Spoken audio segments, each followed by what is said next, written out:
All right, I think it's 1 p.m. We're going to get started. Hello, everyone. Thank you so much for joining our webinar, The Power is Ours, Engaging Communities in Advocacy. My name is Candice, and I am a policy advisor here at ONN. If you're new to ONN, welcome. We are the provincial network for Ontario's 58,000 nonprofits and charities focused on policy, advocacy, and services to strengthen Ontario's nonprofit sector as a key pillar of our society and economy. If you are already a member of ONN, welcome back, and thank you for your support. Our public policy research and advocacy work would not be possible without you. And a few housekeeping items. If you experience any technical difficulties during the webinar, such as a visual lag, we recommend closing your web browser and reopening it. If you still experience any problems, you can type the issue into the chat box and our tech team will respond as soon as possible. We also encourage you to ask questions and share comments through the chat box. Our team is monitoring it. You're also welcome to share comments and learnings on social media. And to answer our most common question, you will receive an email with a recording and resources in approximately 1 week follow this webinar. And to ground our work today, I would like to acknowledge that at ONN, we are working on the traditional lands of the Huron-Wendat, Haudenosaunee, and the Mississaugas of the Credit. This territory is part of the Dish with One Spoon Wampum Belt and the Upper Canada Treaties. I am also joining you from the traditional lands of the Huron-Wendat, Haudenosaunee, and the Mississaugas of the Credit. So at ONN, we believe that as nonprofits, we must take seriously our role in responding to the Truth and Reconciliation Commission's calls to action. As settlers, we're grateful for the opportunity to live and work on this territory. And as individuals, we all have an obligation to learn from Indigenous communities about collective ownership and sustainable economic and environmental systems that are respectful of the land and water on which we all depend.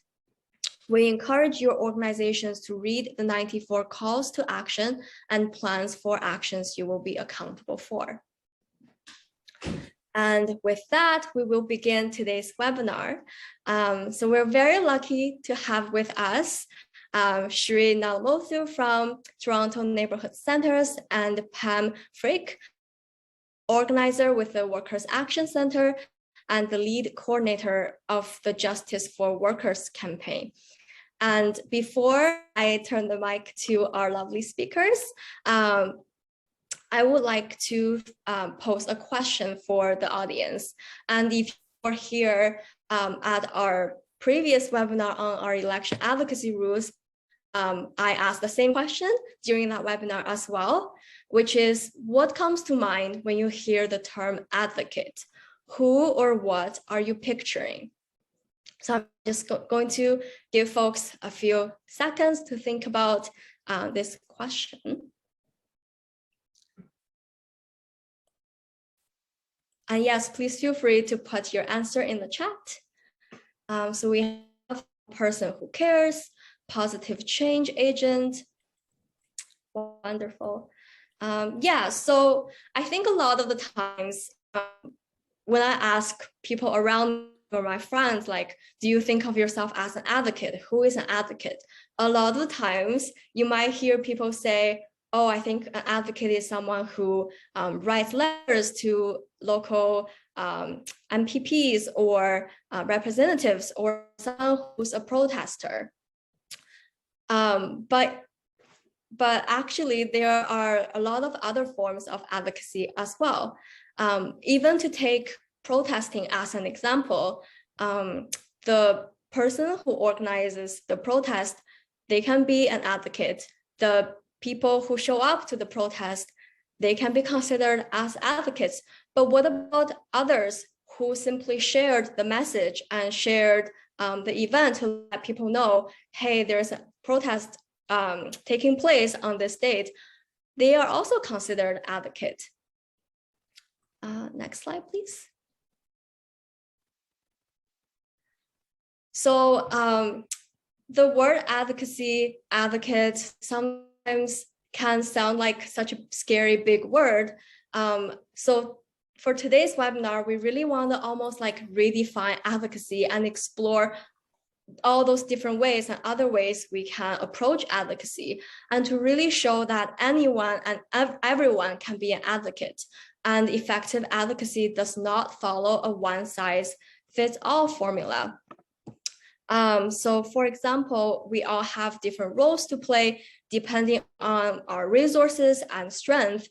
Some of us may lead, some of us may play more of a supportive role, but our main goal is to have our voices heard and share our perspectives, and to make sure and to recognize that we all have a unique voice and unique ability to make a difference and to drive change. The power is ours.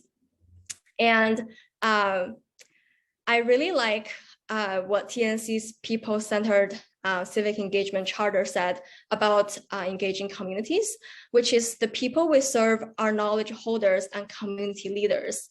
And we need to ensure that people have the power, knowledge, support, and respect that they need to actively and meaningfully participate in civic engagement.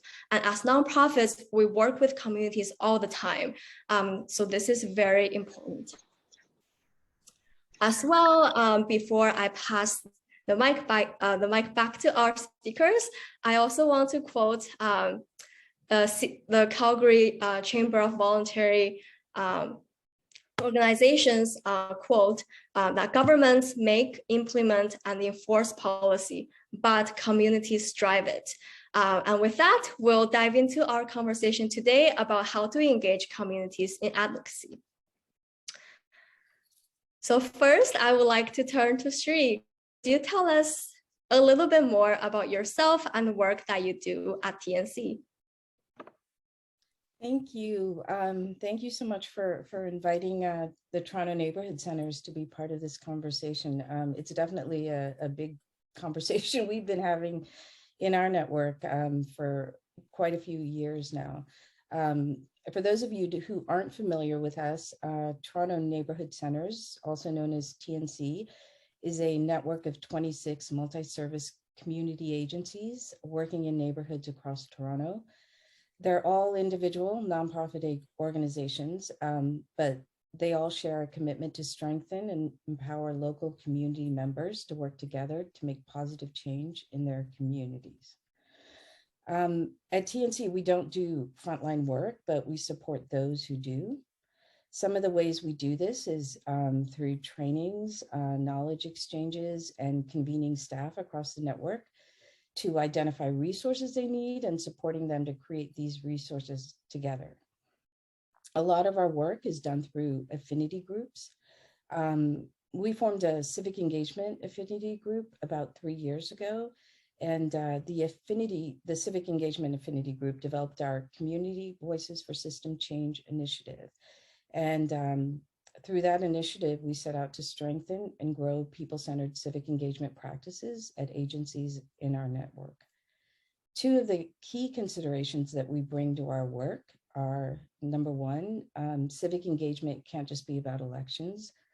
We recognize that the work that happens and that needs to happen between elections matters more. And the second consideration is that there is a powerful community-led organizing happening that we as agencies need to connect with and support in a good way. And some of the things that came out of this initiative were professional development opportunities, which were delivered by community leaders. These professional development, sessions, they really help to create connections between agencies and community-led movements. Another thing that came out of it were resources to help staff integrate a civic engagement plan into their existing programming. And this was really helpful because people then didn't feel like there was more work or different work that they had to do, but rather, an opportunity to enhance what they were already doing. The other thing is we opened up our community development affinity group to include any community members that were interested in being part of our conversations. And, finally, we connected with formal and informal community organizing groups to amplify and support their efforts. So I'm going to leave it there for now. Thank you. Thank you. Thank you so much, Sree. Yeah, we'll elaborate on some of the projects that you just talked about later on in our conversation. And now I would like to turn to Pam. Could you tell us a bit more about yourself as well as the work that you do as a community organizer? Yes, I'm so happy to be here. So yeah, my name's Pam Frache, and I'm an organizer with the Workers Action Center, which is based in Toronto. And my primary job now is to coordinate the Justice for Workers campaign. But the Workers Action Center is almost like a union of non-union workers who face particular barriers in the labor market. So workers in precarious employment, workers who face racism and discrimination and other forms of oppression in the labor market. And so that's what the Workers Action Center is all about. And I was loving listening to Sree, because so much of what you're saying is very familiar to, or very, very much, I think, describes the way we try to do our collective organizing. And so I really appreciated that framework. And I thought maybe I could just bring to life a little bit about the Justice for Workers campaign and almost use it to illustrate some of the things that Sree was talking about. So very often, for example, I think what makes our movement a little bit different than some other organizational approaches to things is that the demands of our campaign, and there's 10 broad demands, which I won't go into right now, but $20 minimum wage, fair scheduling, 10 paid sick days, I'm sure you're familiar with them. But I wanted to point out that those demands were not developed by smart people with PhDs, working in isolation in a little room. The way we landed at those demands was exactly what the slide said earlier, is that we see change coming from the collective action of the people affected by the issues. So it's very funny, like even in terms of what is going to be the demand for the minimum wage, for example, we arrived at the demands by talking to literally hundreds of workers. So members of the Workers Action Center, for example, we would talk to them about what are the issues they're facing at work? What is it that, what are their solutions? What do they think can be done about it or should be done about it? And that, and so having those many, many, many conversations, we landed at a set of demands. We used to be the Fight for 15 and Fairness, and we just relaunched last year on May 1st, 2021, under the Justice for Workers campaign. And we refreshed some of the demands. We had new targets for the demands, but it was exactly that. We didn't say, oh, here's your mathematical formula for what the minimum wage ought to be. It's a question of what do workers feel confident to fight for? So, we could say $30 minimum wage, of course, who wouldn't want a $30 minimum wage? But if workers themselves don't feel like it's attainable, then they're not going to feel confident to put time and energy into fighting for that particular demand. So a demand at any given moment is a combination of what we need, but also what we think we can get. And what we think we can get is what I might say is a subjective factor, that if we're a small group of folks struggling to make change, we might not feel as strong and confident as we might be if we had more people involved. And so what we feel confident to fight for changes depending on how much solidarity we've built. And just to give you an example, when we first launched the minimum wage campaign back in 2013, if you could believe, and actually that was an iteration of previous campaigns, but I have been involved since 2013. And at that point, the minimum wage was frozen for about 4 years at $10.25. So we asked workers, what do you want to fight for? And they landed at 14. They felt $14 was exciting enough to be meaningful and would be substantial if they could win it, but not so highfalutin, if you will, that it was out of reach. So people felt like it was both winnable and substantive, because you don't want a goal that's so low that it's winnable, but then doesn't really make a difference in people's lives. So I just wanted to talk about that in terms of exactly what Sree was saying, is that people are knowledge holders. people are the best, we want people to advocate for themselves. They know they are the experts in their own lives, and we want to draw from that and build their confidence to speak up and participate. And again, to echo Sree's point, is that elections are a moment in time, and they're an opportunity to have lots of conversations, but it is absolutely true. What we do beforehand, and especially what we do after, is vital. And I'll just leave it there myself. Absolutely, Pam. Thank you so much for offering those insights. And back to Sree, I know you briefly touched upon the people-centered civic engagement project. Could you tell us a little bit more about the project, as well as the agencies as allies project that came out of this work, especially from like a nonprofit agency perspective? Yeah, agencies as allies was one of the exciting things to come out of our civic engagement initiative. And I think what was really exciting about it was for us to be, as people working in the sector, for our frontline staff to show up as learners in a space and, really connect with community leaders and to learn from community leaders in a more formal kind of way and setting.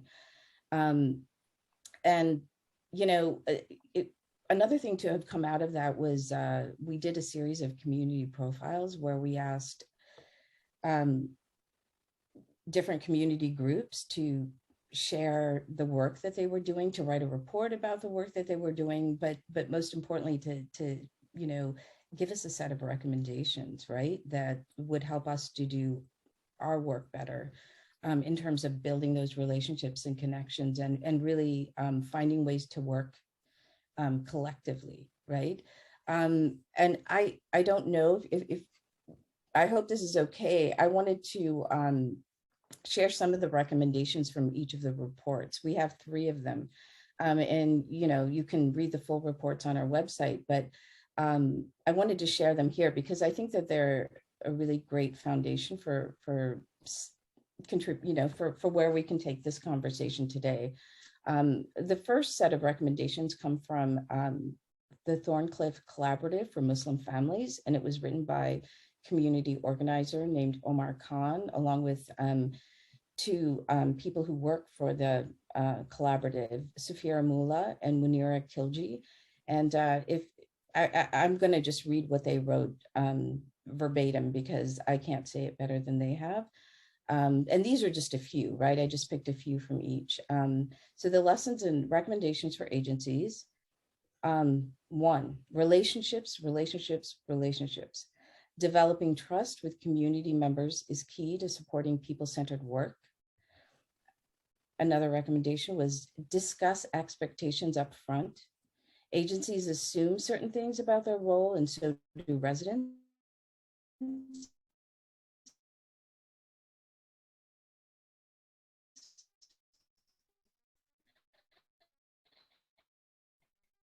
And when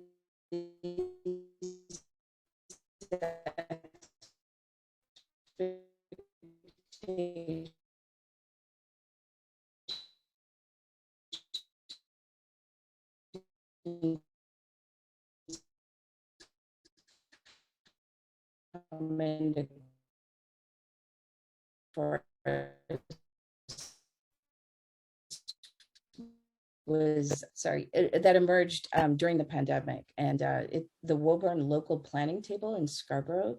And this report was authored by Leah Yuyutong, and with table members. And they say that what makes a good agency ally: recognize the value of resident groups' perspectives and input as equals, experts, by including them in the decision-making process, right from the start of the project's design and planning to its final reporting. Another one is acknowledge the contribution of a resident group in a way that supports their work. This could be in the form of providing tools, honorariums, or connections, i.e. lending devices, providing funding supports for materials or internet access, allotting staffing, resources to assist in documenting their stories and initiatives, or offering opportunities for training and capacity building alongside staff. And these are very specific. And I think when we listen and when we ask the right questions and we listen to the answers, we get down to the details of how we can, play the supportive role that people are asking for, which builds really good and strong relationships. Another thing, respects, a good ally respects the residents group space. If a resident group establishes a Facebook or WhatsApp group, it's important that agency allies respect the group's priorities in that space instead of taking over with their own agenda. Similarly, if a group wants some time alone at a meeting to discuss their priorities first before inviting an ally to join them, agencies should respect that request. A good ally can be trusted to advise resident groups, even if it's not to the agency's benefit. And finally, a good ally understands that it must provide honorariums or barrier-reducing funds to support resident groups equitably and embeds these funds in its budget proposals whenever possible. And finally, we did a profile with Acorn, who I think a lot of you are familiar with. It's a member-driven agency or organization. And Caitlin Toombs is an organizer at Acorn, and Patricia Edwards provided these recommendations. Engage residents where they are. And Patricia recommends that organizations hold community events like a barbecue or get-together that tenants can attend to meet so they can meet each other and foster a sense of community. They recommend that we make sure that you have organizers and staff members who share cultural backgrounds, experiences, and languages with the people you're trying to engage. That you recognize that everyone has something to contribute. Some people are more experienced and others are not, but it doesn't matter, is what Caitlin says. It's all important.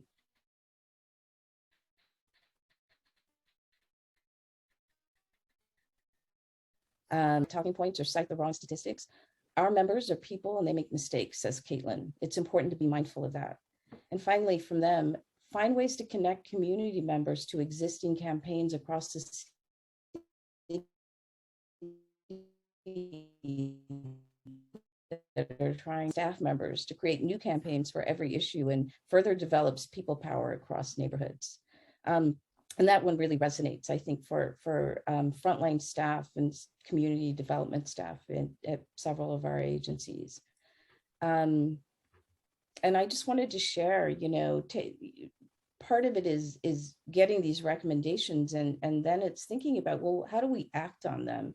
And I wanted to share some reflections on what it looked like for us at TNC to think about these recommendations and what our journey's been like in building better relationships. And one was, thinking about how important it is to accept and extend invitations, and to do it whenever and however often, we can. And to do it when we don't have an agenda, right?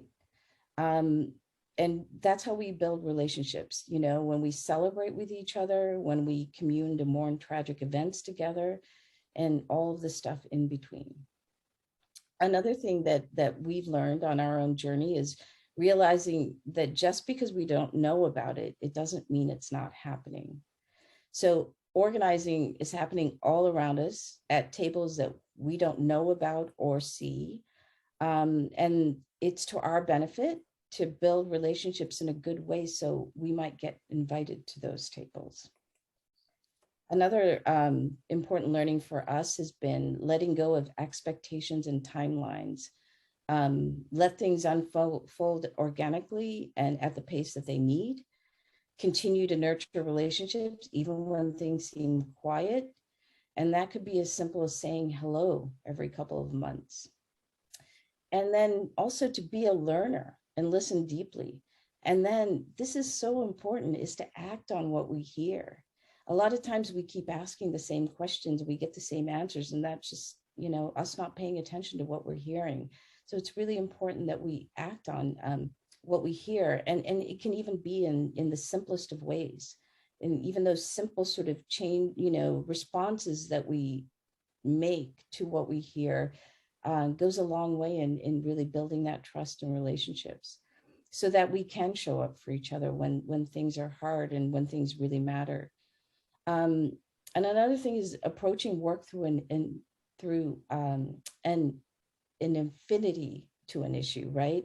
That we all want to address, and not to be siloed by our roles and identities that we take on. And then, really important is to be okay with no guaranteed outcomes. Just a commitment to be different and try to be different and do things differently with each other. That's powerful. So, I think the reason I wanted to share these is I think it's just thinking a lot about how do we practice engagement in a way that strengthens our relationships with each other, and also just respects the expertise that all of the different folks are bringing to the table, right? That it's not just sort of a one-way exchange. It's not a Q&A, kind of thing. It's, we all hold important things and lessons to share with each other. And I think we as a sector benefit a lot when we open up our spaces and invite those perspectives in. Sorry, that was a long list, and they're all in those profiles, but thank you for indulging me, because I don't think, I don't have words. These are all words that, directly from community organizers, community residents, like people doing the work on the ground who are taking care of, their neighborhoods, right, and each other. And that's where we get our lessons from. Very, very powerful recommendations and reflections. There's a lot to unpack there. So I guess before I ask my next question to Pam, I would like to open up the space and give you an opportunity to, if you have any reflections on what Sree just talked about, maybe you could add anything you would like to say before we move on to the next question. Is that for me, or is that for the folks on the call? Oh, for Pam. Pam, for you. Okay, great, thanks. Yeah, I was lighting up hearing those things, because it is true. I think sometimes we can be very well-meaning, and we think, oh, we should be, I just learned about this issue is a problem, and we assume that because we're just hearing about it for the first time, it's that nothing is happening on the issue, when in fact there's a lot happening on the issue, and that it's being informed by the people affected by those issues. So I do really, that recommendation around not duplicating and finding out what organization is already underway and how can we support that and build on that is just so completely crucial. Because all of us have probably had the experience of having to go to many meetings talking about the same issue, but many meetings, and it's very hard to then do the actual work of empowering the people who need to be actually advocating on their own behalf. And I think for our strategy for change is that it's not just about getting the right words in the right order to the right ears who can act on them. We know that people are going to be more confident to implement the best policy recommendations when they have the support in the community to do that. Or if there's maybe a conflict of interest there, then we have to make sure that our movement is more powerful than the forces that would be operating otherwise. And I just to be clear, we work in the decent work front. So it's inevitable that the big corporations like Amazon and Walmart and Loblaws, who profit from a deliberately low wage, precarious business model, that if those folks are funding the elections of different candidates, they're not going to be super happy to be, doing the bidding of the things that we want to do. So in other words, we want to build a powerful movement that is based on numbers and empowering people. And that means acting on all the recommendations that Sree meant, is that how do we involve people? How do we make it accessible? What are the barriers they're facing to be advocates in their own right? And so we do lots of different things. We do workshops, but we also do picnics, and we make sure that there's games for the kids so that moms can come with their kids, and there's things for the kids to do so that we can also talk about some of the political issues and educational issues that they need. We try to think through, tokens, bus tickets and TTC tokens and so forth to make sure that folks are able to get there. We try to have a meal, because if we're asking people to come to a meeting at the end of the day, it's hard for people to get home and eat and so forth. And so we do those things with the political eye to making sure that our movement is accessible to the people who need to hear that. So anyway, I loved hearing all of the different ways that the recommendations came through. So those were my reflections on what Sree was saying.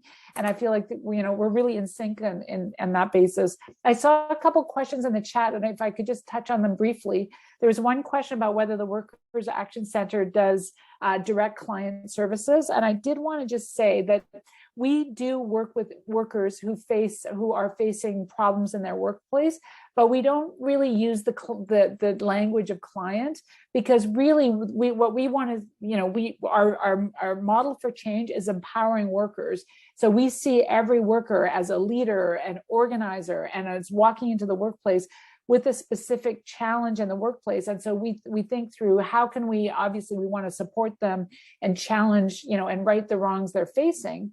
But at the same time, we know that many of these issues most of the issues are absolutely systematic issues. And that if we don't change the structural sources of low wage, precarious employment, then we're just going to be draining an ocean with a teaspoon. And, it'll be one person after another. So what we're trying to do is think about building those. Every single worker that comes through our center, we see them as an organizer, as a leader, and we try to, put the resources in place to support them on that journey. And very often, if they're facing an issue in the workplace, other people are facing an issue in the workplace, and they become the organizers that can, we often talk about the streams that feed the rivers that feed the oceans, so that we can become powerful like a mighty ocean.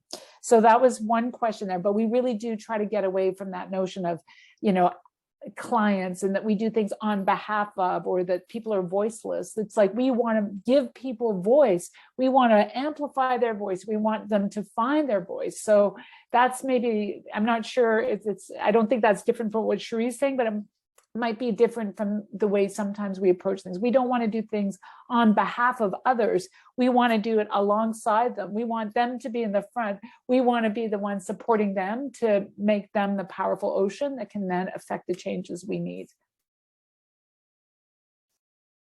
Wow, thank you both so much. And absolutely what you said about like the systemic change that's needed to address those issues, I'm sure that can be applied to a lot of other issues as well, such as affordable housing, poverty reduction. All require a lot of systemic change. And that is exactly the reason why advocating for those systemic level change is so important for all of the work that we do.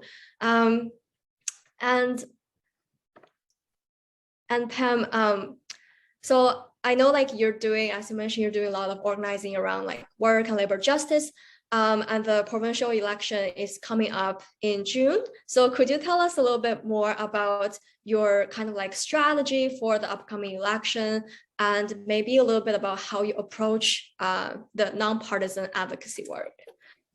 Brilliant question. And I think that nonpartisan is an important aspect of what we do. And I think how we approach nonpartisanship is that our wagon is not hitched to any political party. So we campaign on the issues, we address the issues that workers need. And the interesting thing is that we have supporters on those issues, on decent work issues, from people who belong to all sorts of different political parties. And in fact, even though we had an experience where we won the $15 minimum wage, but then Doug Ford got elected and canceled it, some of us might have had, a suspicion that Doug Ford wasn't going to be the champion of the little guy, after he got elected. But we also knew that there was a lot of support for decent work demands in those communities. So we went, after Doug Ford was elected, we went back into those communities.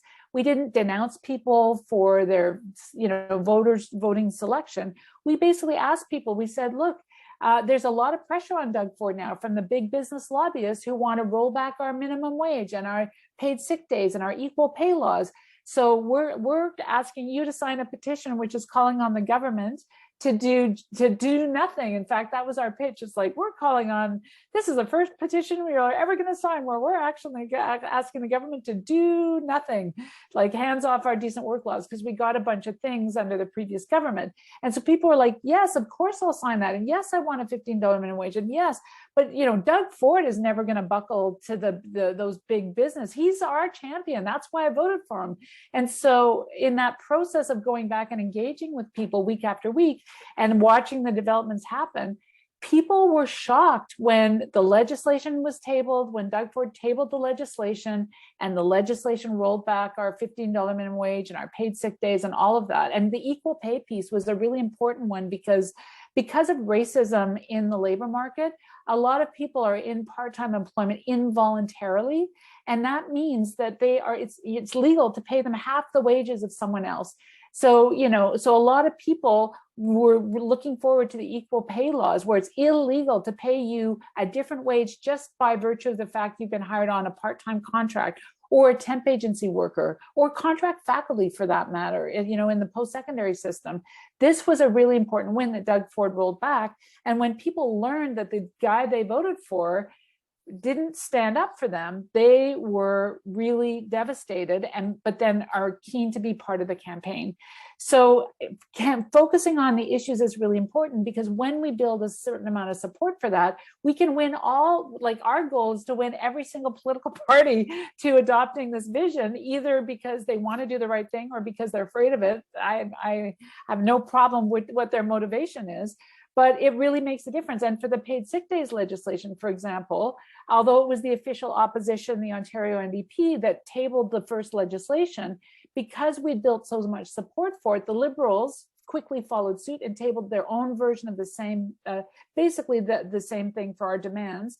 And so what we had was a situation where all the opposition parties, the Green Party, the Liberal Party, and as well as the official opposition, the NDP, all were basically standing up and saying 10 paid sick days, 2 weeks during additional paid leave during a pandemic. And that's where we want to get to, so that it's a nonpartisan issue, because we're campaigning and making these things popular and attractive.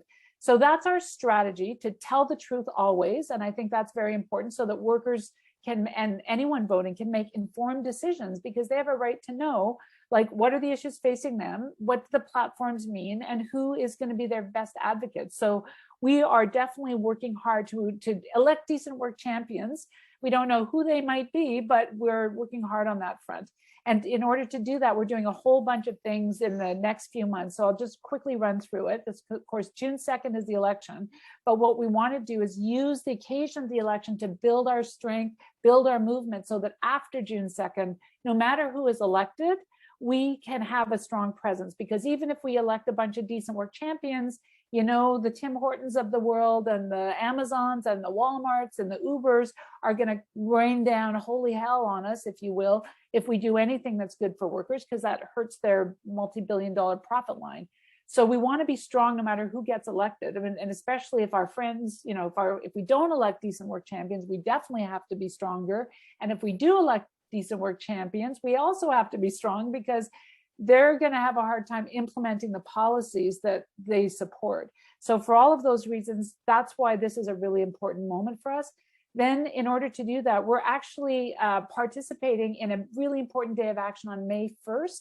The Ontario Federation of Labour is calling for a workers' first agenda, which is going to center housing and healthcare and education and childcare and all the services we rely on, as well as a decent work agenda. So that's on May 1st. And what we're trying to do is build as much participation in that day of action on May 1st as we possibly can, to make sure that decent work demands are central on the day and throughout the rest of the election, so that every candidate feels like if they're not supporting a $20 minimum wage and 10 paid sick days and equal pay and everything else that we need, that they're not going to get elected. So we're doing a lot of work on that front. There's a big, we've launched our training. So February and March, we're doing a whole series of organizer trainings, leadership trainings that people can jump on weekends, weeknights, whatever, 90 minutes, 4 hours, whatever people can manage. We've got those trainings set up. And then on top of that, we have monthly organizing meetings. So anybody can participate. So every 4 weeks, the next meeting is March 15th. And then just before March 15th, on Sunday, March 6th, there's a really big activist assembly happening. And the purpose of that day is for there to be breakout groups on all the key issues in the morning. And then in the afternoon, we break out into regions and we think through what are we going to do on May 1st and how are we going to make it exciting and how are we going to make our language communities visible. And we just had a meeting literally this week on February 15th, where people from the Bengali community and the Somali community and Latinx community are all thinking about how can we have banners with our languages that represent our communities and using them as organizing opportunities to get people involved in all of that, build the excitement and make sure that on May 1st, we have a big participation, either in person or online, however people can do it, so that on June 2nd, we can literally send people out to go vote for $20 minimum wage and for all the decent work demands that we need, as well as housing and funding of nonprofit agencies. Like those are other things that governments have started us for. So it's not partisan to tell the truth about what's going on. And it's not partisan to be open to having people from all political stripes supporting our demands. And that's where we want to build a consensus. We want to make it so that every political party is with us. So that's our very modest plan. We'll see how far we get. Wow, sometimes when you read like a post or article online and you just think that's exactly what I've been thinking about, but they just put it so eloquently. That's how I feel about what you just said. Like, I agree with 100% everything you've said. And those are kind of like the messages we've been trying to get out across to the sector. And you just put it in such a powerful way. So thank you so much, Pam. That was really helpful. And I think something like I really want to highlight based on what you said, especially for nonprofit organizations, is, sometimes it seems intimidating when we think about, wow, we need to do advocacy work. Does that mean we need to reach out to a candidate and have a meeting with them? What does that look like? What are the rules around that? But the other way of supporting advocacy work, as both Pam and Sree mentioned, is to provide information, to tell the facts, and which is what a lot of us are already doing. A lot of nonprofits have education programs, have awareness raising campaigns. So continue building on that work is really important leading up to the election, so folks can continue to be informed on those issues and learn why those issues are really important. And exactly, information and connections, very important. I feel like I need to take a moment to absorb all that information, just so amazing. So back to Sree, I guess my next kind of question for you is, you mentioned earlier about all those amazing work that TNC has been doing, and a lot of that is building that connection with community organizers and grassroots organizations. Could you maybe provide a little bit of insights or tips on how you did that? How did you reach out to all those organizations? How did you find them? And how did you build that kind of relationship to invite them to have those kind of share learning and share experiences with you? Yeah, for sure. I just want to say, Pam, as you were talking, I'm like, we don't live partisan lives either, right? We're all our lives are not that. So I really loved, how you framed it all, and just, I just, that's so important for us to remember. These are the lives that we're living, and this impacts us on, in a full way. It's not about the people that are running for elections, right? It's about the issues.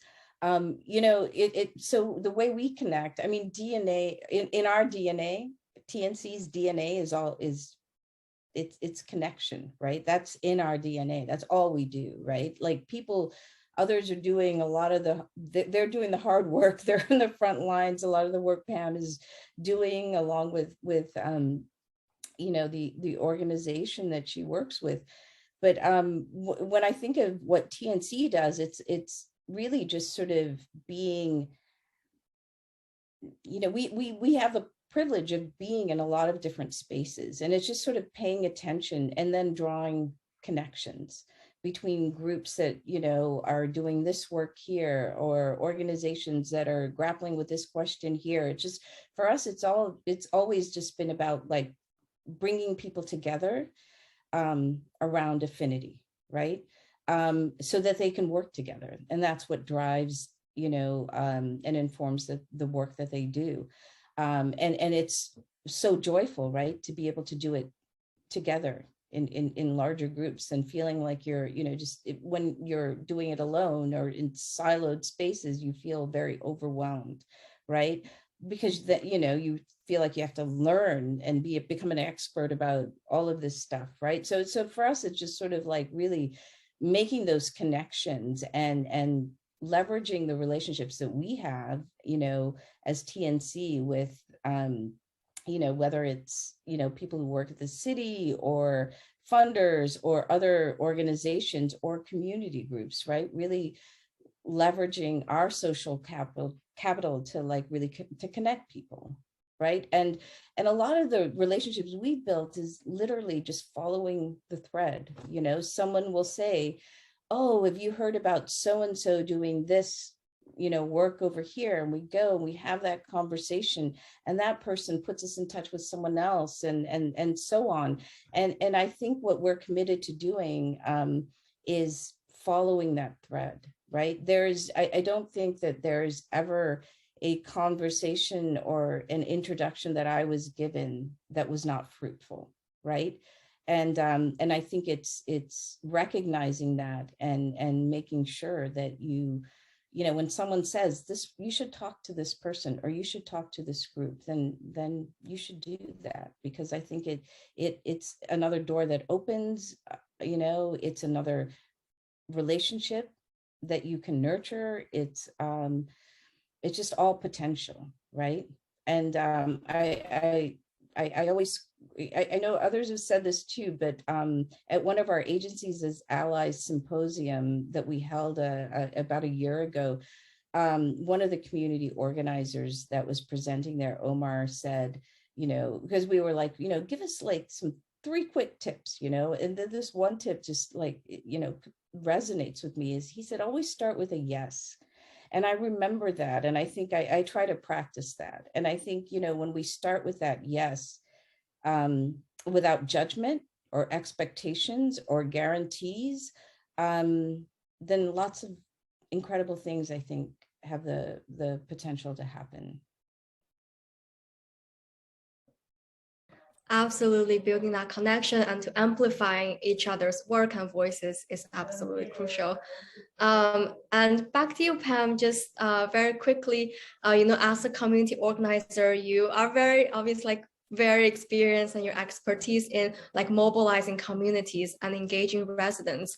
And I think there could be a lot of lessons that other community organizations or nonprofit organizations could learn from.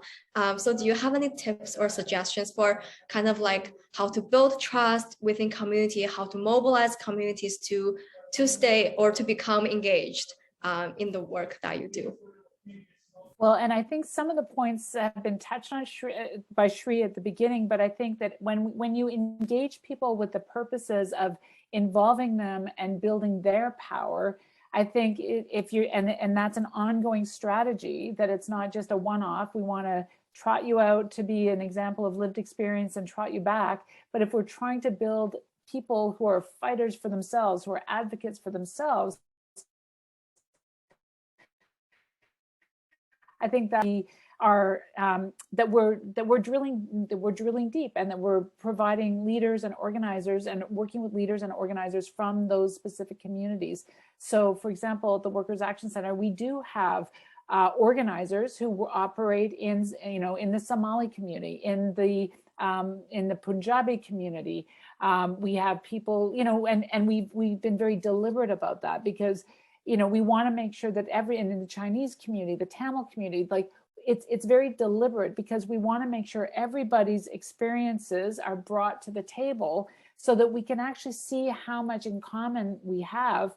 I often, and so anyway, so I think paying attention, like where is it that people are already organizing? What about faith communities? How do we organize, through the lens of faith? How do we organize through the lens of community, through the language, through the language community, through our neighborhood communities? And, Nadira Begum, who's this amazing woman who's an organizer with the Workers' Action Center, was saying that she's organizing in Moss Park, in Regent Park, and that whole area of Toronto, where they are organizing in 10 separate languages. And so they've already been talking about May 1st and how are they going to, make sure that everyone is seen and heard and present on the actions. And so we don't necessarily have all the answers. And I think that's the exciting thing, is that we have those conversations to find the answers. And I'll just share as well that in Milton, I've had the great honor to be doing organizing with deaf workers, and we have actually organized a petition collecting exercise outside a grocery store.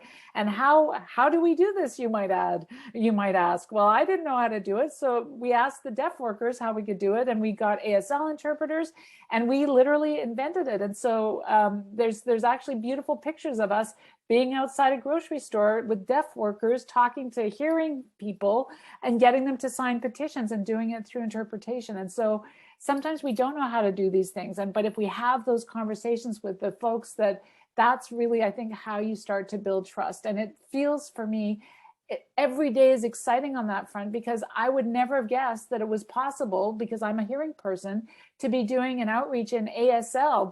And then we realized in our meetings, we got to create special space. We're not going to just have interpretation. We need a breakout group that will be led in ASL, so those workers can lead that and not be always playing catch up in the interpretation. So those are things we learned, by trying and doing better and seeing what works and what doesn't work and all of those things. So it's the constant learning process, I have to say, is like the most exciting thing.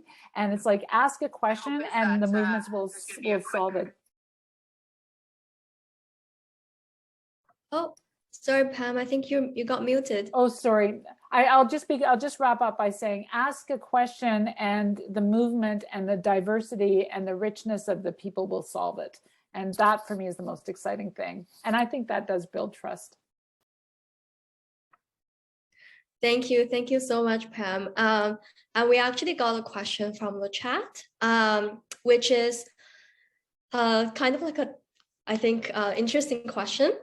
So kind of, how does an organization advocating for a particular issue or policy maintain that balance of non-partisanship while making sure that voters or communities who may not necessarily be deeply engaged in the issue already can be aware of the issue and aware of which parties stand for which issue? So Sree and Pam, floor is all yours. Whoever would like to answer that first, just go ahead. I could take a stab at it, but so just quickly to say that we are equal opportunity critics. And so we often have criticisms, sometimes our decent work, people we think are going to be decent work champions get elected, and then they don't do what they're supposed to do. So I think that's the part that about not hitching your wagon to one political party, is that you have to just always tell the truth. So we had a situation when the fight for paid sick days where we were very hopeful that the NDP government in BC would deliver the gold standard in paid sick days, in the middle of a pandemic.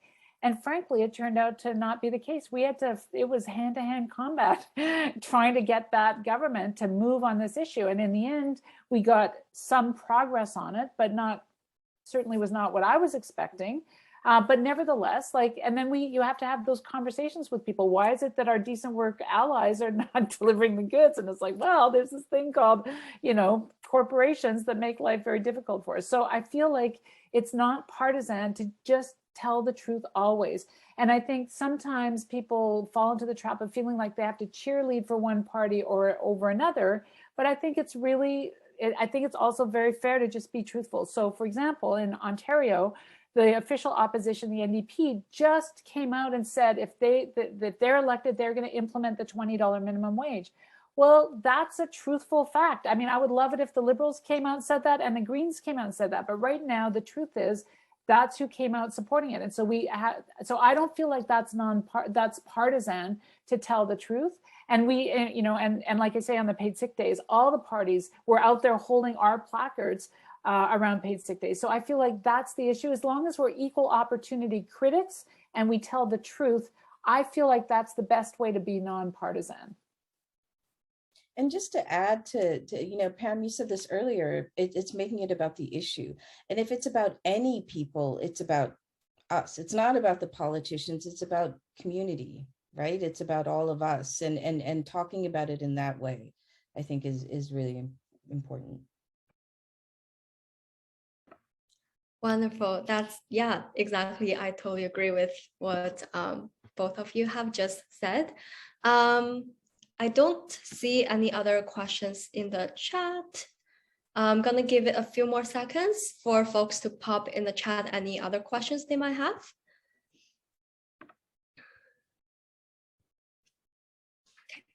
I don't see any other questions. So to end our webinar today, I would like to ask our speakers to share kind of like a closing thought, very briefly, a few short sentences. What is the one thing that you want our webinar attendees to take away from this webinar? So the main takeaway.